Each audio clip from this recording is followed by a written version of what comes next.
बच्चों, शिवाजी की पाठशाला में आपका स्वागत है। बच्चों, आज मैं इकाई 7 कक्षा 7 विज्ञान की कक्षा 7 की किताब है आपकी, उसकी इकाई 7 जंतुओं में पोषण करवाने जा रहा हूँ। देखिए बच्चों, इसमें आप क्या सीख पाएंगे, आप लोग इसको पढ़ने के बाद क्या क्या आप कर पाएंगे, क्या क्या उसको बता पाएंगे और क्या क्या ग्रहण कर पाएंगे।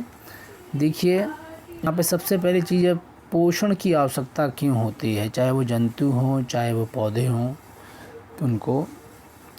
इसके अलावा भोजन अंतर ग्रहण करने की विधियाँ, क्योंकि भोजन को अंतः या अंदर ग्रहण करना कि हर एक जंतु की अलग अलग प्रकार की विधियों के द्वारा जंतु जो है भोजन को ग्रहण करता है।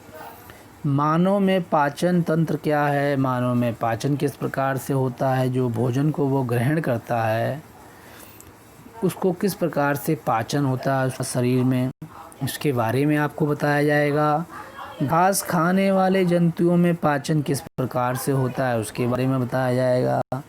अमीबा है, हाइड्रा है, ये आदि सूक्ष्म जीव हैं, इसमें पाचन किस प्रकार से होता है ये भी आपको बताया जाएगा। संभरण एवं पाचन। तो देखिए, ये तमाम आपको जो है लगभग यहाँ पर हम आपके 3 से 4 लेक्चर के अंदर ये आपको हम ख़त्म कर देंगे चैप्टर। लगभग 5 लेक्चर्स में ये ख़त्म होगा आपका चैप्टर, और एक आपका अभ्यास में लगभग 6 लेक्चर्स में ख़त्म होगा। देखिए, इसको समझने की ज़रूरत है हमको बच्चों, ना कि रटने की ज़रूरत है। मैं आपको आपके परिवेश से, आपके आसपास के जीवन में जो घट रहा है, क्योंकि देखिए पाचन और पोषण हमारे शरीर को, हम लोग डेली भोजन करते हैं, डेली उसको पचाते हैं और ऊर्जा प्राप्त करते हैं। चलिए, जैसे कि मैं कुछ प्रश्न आपके सामने रखूँगा, आगे आप बताइएगा। जैसे कि आपकी किताब में लिखा है उसको पढ़ते हैं पहले, फिर उसके बाद आपको समझाते हैं। हम सब ने अपने घर अथवा आसपास में पाए जाने वाले जीव जंतु को, यानी कि सभी जीवों को, चाहे वो जंतु हों या पौधे हों, बढ़ते हुए देखा है। हम सभी इस तथ्य से परिचित हैं कि प्रत्येक जीव को बढ़ने के लिए भोजन की आवश्यकता होती है, और इसलिए सभी जीव अनिवार्य रूप से भोजन ग्रहण करते हैं। आपने विभिन्न जंतुओं को भोजन ग्रहण करते हुए अवश्य देखा होगा। जंतु अपने से छोटे जंतुओं को, कीड़े मकोड़ों को और कुछ अन्य जंतु जैसे घास, ठीक है, या अन्य छोटे पौधों को या फल फूल पत्तियों आदि को अपने भोजन के रूप में ग्रहण करते हैं। जीवों द्वारा भोजन ग्रहण करने और इसे पाचन की क्रिया को पोषण कहते हैं। देखिए, जीवों द्वारा भोजन ग्रहण करने और इसे पचाने की क्रिया को पोषण कहते हैं। आपको बच्चों, आपके आसपास में बहुत सारे जीव जंतु आप देखते होंगे, चाहे वो गाय हो, भैंस हो, कुत्ता हो, बिल्ली हो, पेड़ हो, पौधे हों। देखते हैं कि नहीं देखते? आप लोग देखते होंगे। ये सब आपके सामने बढ़ रहे हैं, और आप अपने आप को भी देखते होंगे कि आप छोटे थे और धीरे धीरे बड़े होते जा रहे हैं। ऐसा क्यों हो रहा है बच्चों? क्योंकि ऐसा होने का सबसे बड़ा कारण ये है क्योंकि हम लोग भोजन ग्रहण करते हैं।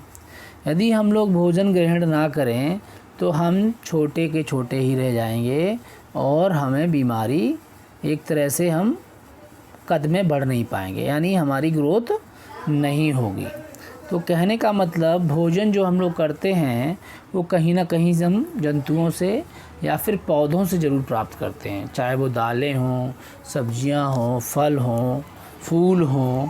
ये तमाम तरह की चीज़ों का इस्तेमाल हम जो करते हैं बच्चों, ये किससे करते हैं? पौधों से करते हैं। और ये पौधों से जो भोजन हमें प्राप्त होता है उसको खाने के बाद हमें ऊर्जा मिलती है, और उसी ऊर्जा से हम लोग कार्य करते हैं, और उसी के कारण हमारे शरीर की वृद्धि, विकास होता है, मानसिक विकास होता है, हमारा शारीरिक विकास होता है, ठीक है। और ये जो पोषण जो यहाँ पे दिया गया है, ये पोषण क्या है? देखिए, हम जो खाना भोजन खाते हैं उसमें पोषक तत्व होते हैं, और वही पोषक तत्व जब हमें मिलते हैं कब, पहले तो हमें खाना खाना पड़ेगा, यानी भोजन को ग्रहण करना पड़ेगा, पहला कार्य। भाई मुंह में निवाला डालोगे नहीं तो पाचन होगा कहाँ से। तो पहले खाएंगे और उसके बाद पचाएंगे, और पचेगा तो हमारे शरीर में पोषक तत्व जाएंगे, और यही पोषक तत्व जब जाएंगे भोजन से निकल के तो यही कहलाएगा पोषण। यानी हमारे शरीर को पोषण की आवश्यकता क्यों होती है, ताकि हमारा शरीर को क्या मिल सके, ये सारे पोषक तत्व मिल सकें। ठीक है, चलिए आगे बढ़ते हैं। अब पोषण की आवश्यकता हमारे शरीर को क्यों है, मैंने आपको बता दिया। सारे हमारे शरीर को पोषण की आवश्यकता इसलिए है ताकि जो हमें पोषक तत्व हमारे शरीर को चाहिए, सभी अंगों को चाहिए, वो हमें मिल सकें। इसीलिए मानव सहित सभी जीवों को अपने उत्तम स्वास्थ्य, शारीरिक वृद्धि, विकास एवं गतिशीलता बनाए रखने के लिए पोषक तत्वों की आवश्यकता होती है।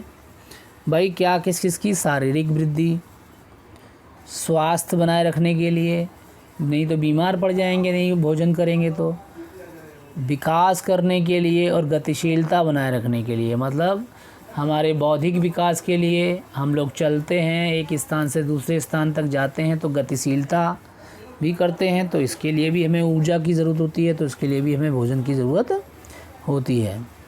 आपने अनुभव किया होगा कि आप लगातार कई घंटे तक कार्य करते रहते हैं, अथवा पढ़ते हैं या खेलते हैं, तो आपको थकावट महसूस होती होगी।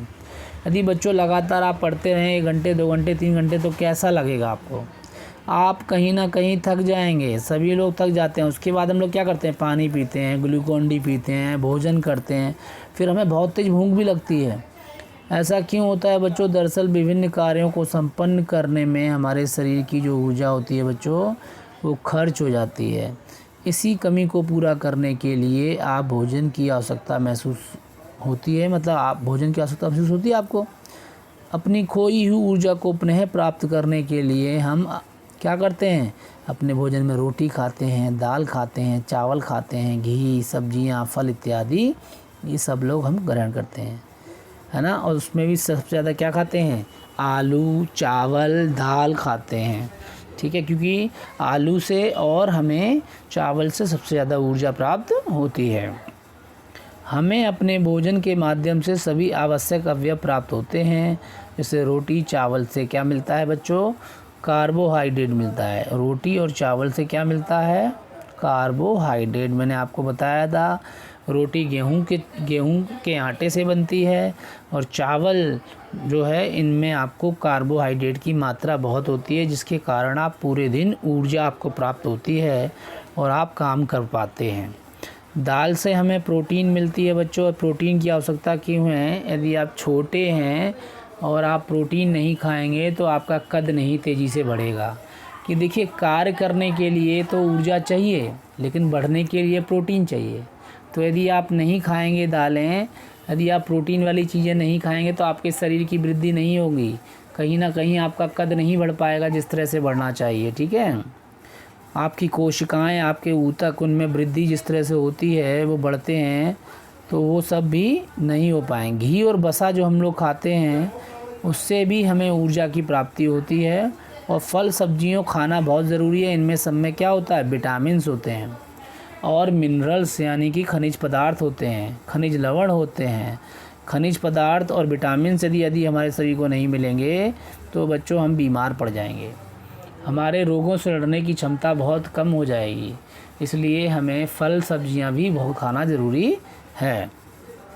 दरअसल ये सभी, लेकिन इनको खाते तो हैं हम लोग, रोटी चावल घी ये सब लोग हम लोग खाते तो हैं, लेकिन ये सभी कैसे हैं, ये जटिल यौगिक हैं जिनका उपयोग शरीर सीधे रूप में नहीं कर सकता। कहने का मतलब, यदि हमने ये सब चीज़ें खाई और खाने के बाद क्या हुआ कि शरीर हमारा इनको डायरेक्ट नहीं पचा पाता, इसके अंदर सीधे, क्योंकि ये क्या होते हैं, इनके अंदर जटिल यौगिक होते हैं। क्या होते हैं, जटिल अवयव यानी जटिल यौगिक होते हैं।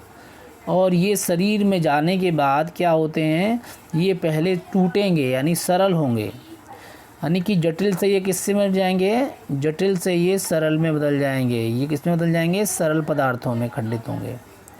जटिल से सरल में बदलने की प्रक्रिया ही हमारी पाचन कहलाती है।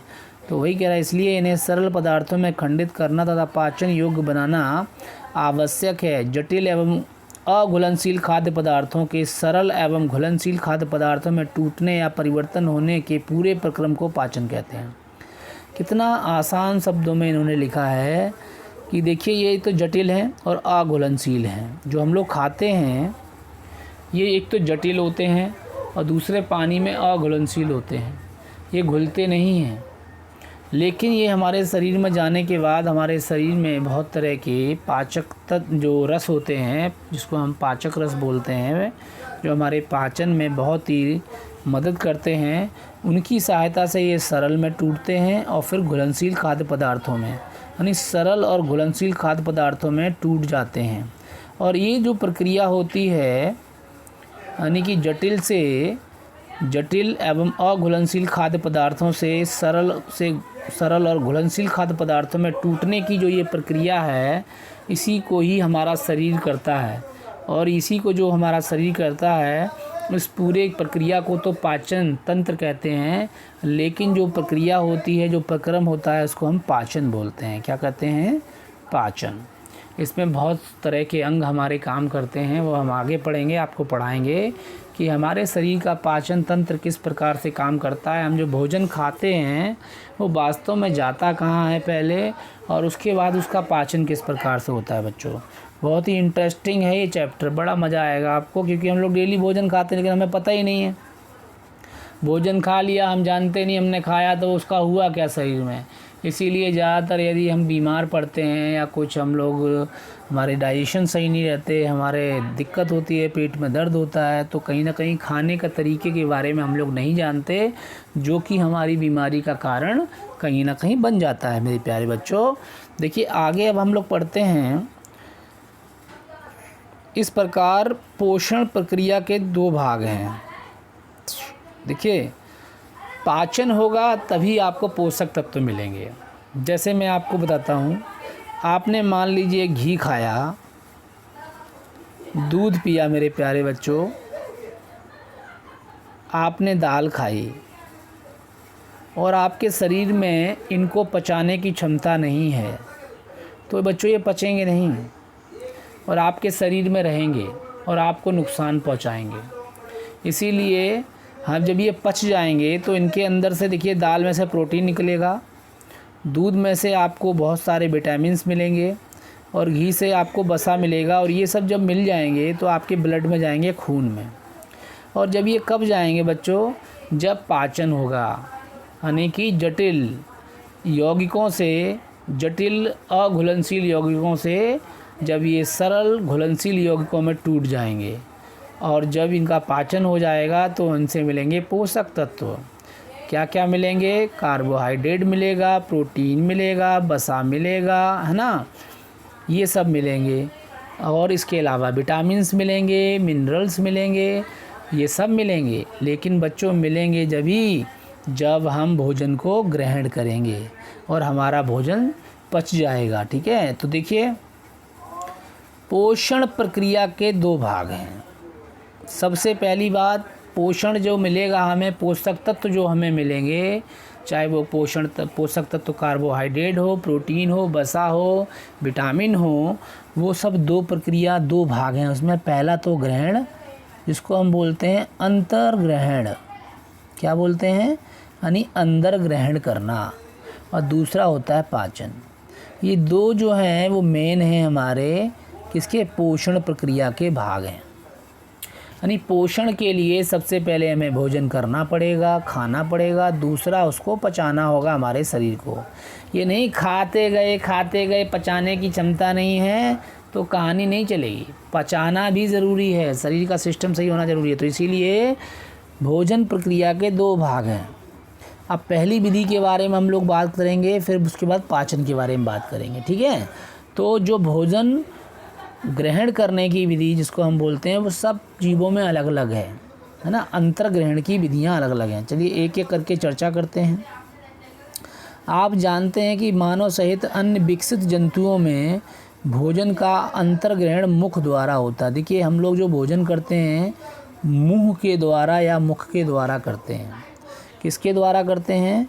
मुख के द्वारा करते हैं कि नहीं करते? बताइए, कोई और बच्चा नाक से तो खाता नहीं होगा। नाक से खाता है कोई? कोई नहीं खाता होगा। मतलब मेरा मानना है कि सभी मुंह से ही खाते हैं, है ना। लगभग जो जीव जंतु हम लोग देखते हैं वो भी मुंह से ही खाते हैं, है ना। तो सभी हमारा जो मुख्य द्वार है जहाँ से भोजन को हम ग्रहण करते हैं वह है मुख।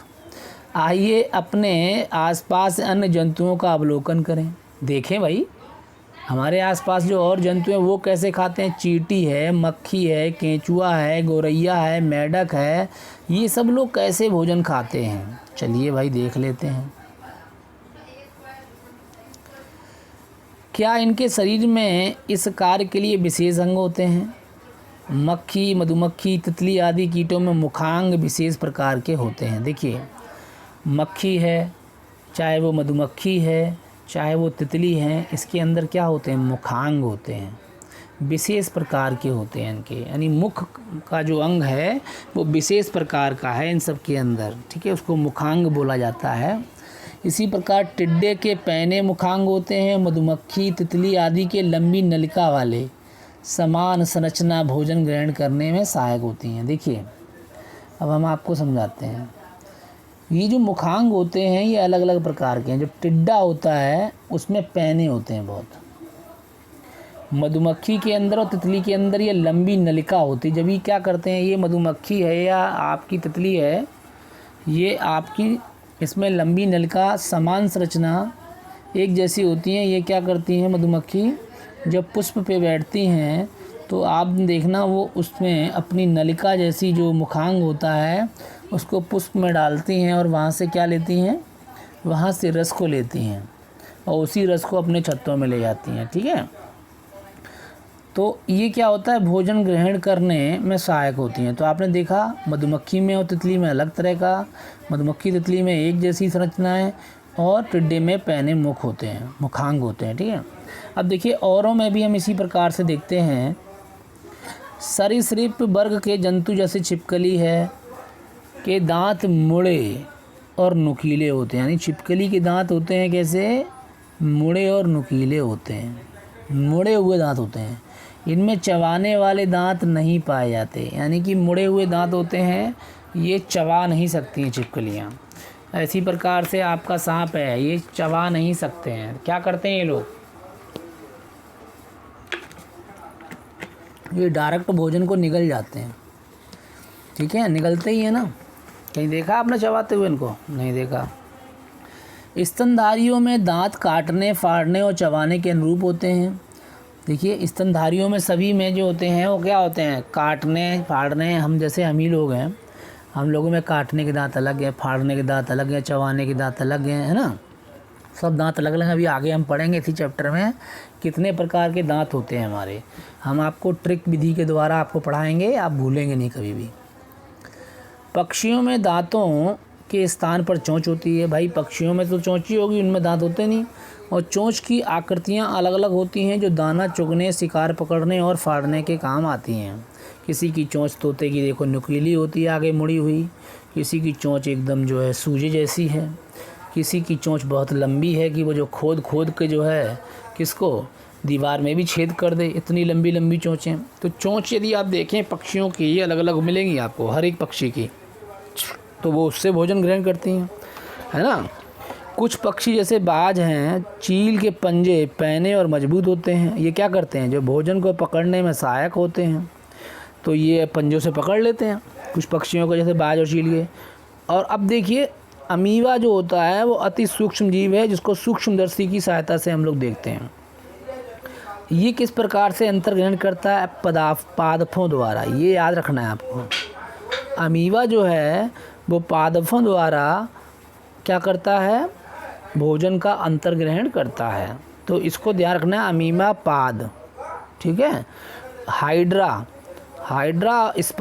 स्पर्शकों द्वारा, हाइड्रा किसके द्वारा करता है, स्पर्शकों द्वारा। स्पर्श होता है ना, उसी से बना है, स्पर्शकों द्वारा भोजन को ग्रहण करता है। तो अमीबा और और इसके अलावा हाइड्रा, इन दोनों में जो भोजन ग्रहण करने के लिए अलग अलग जो अंग हैं, तो इनको याद रखना है। सूक्ष्म जीव हैं ये, और सूक्ष्म जीव हैं ये, इनको अलग अलग इनके अंदर होते हैं। तो याद करने का तरीका क्या है कि जो अमीबा है वो पाद, ठीक है, पादपों द्वारा है, ठीक है, और हाइड्रा जो है वो स्पर्शकों द्वारा है, ठीक है। तो इसी तरह से याद रखना है, स्पर्शकों द्वारा कौन करता है, हाइड्रा, ठीक है। आगे देखिए, क्या आप जानते हैं कि जंतुओं द्वारा ग्रहण किए गए भोजन का पाचन कैसे होता है। देखिए ये ग्रहण कर लिए, ये जो ऊपर मैंने आपको सबको बताया है ये सब ग्रहण करने के तरीके थे इनके। कोई मुंह से कर रहा है, कोई मुखांग से कर रहा है, कोई चोंच से कर रहा है ना, कोई स्पर्शकों से कर रहा है, कोई पादापों से कर रहा है ना, कोई निगली जा रहा है उसको सीधा। लेकिन भैया खा के अंदर तो ले गया, लेकिन उसके बाद पाचन भी तो होगा। तो अंतर्ग्रहण के पश्चात पाचन कार्य किस प्रकार संपन्न होता है, यहाँ पर हम मनुष्य के बारे में पढ़ेंगे सिर्फ, कि मनुष्य के शरीर में पाचन की क्रिया किस प्रकार से होती है। तो देखिए मनुष्य का पाचन तंत्र ये रहा, इसके बारे में हम लोग अगली कक्षा में पढ़ेंगे, ठीक है। आज के लिए इतना बहुत है बच्चों। थैंक यू वेरी मच बच्चों फॉर वॉचिंग दिस वीडियो।